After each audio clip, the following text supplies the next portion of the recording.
ستفتقدك الملاعب يا دون، ستفتقدك الملاعب يا رونالدو.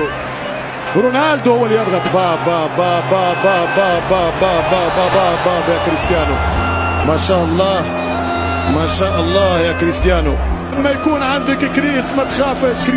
كريستيانو يتصرف كما تصرف ونصر اليوفي، كما تصرف في اليونايتد في الحقبة الذهبية، كما جعل ريال مدريد في سنوات العز. نعم البرتغالي. يا برتغال، يا كريسا، يا كريس يا معذبهم، يا رونالدو يا كيدهم، يا مدمرهم يا حقرهم، يا رونالدو يا معذبهم يا حارقهم. مش ممكن يا كريس، دافع الذي لا يمرض ولا يموت.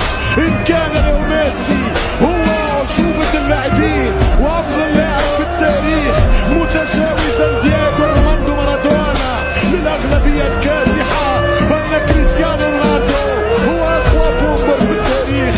تجاوز فان باستن، تجاوز جارد ميلر، تجاوز أوزابيو، تجاوز سانتيانا، تجاوز راؤول، تجاوز تيوري، تجاوز ذكروني باولو روسي.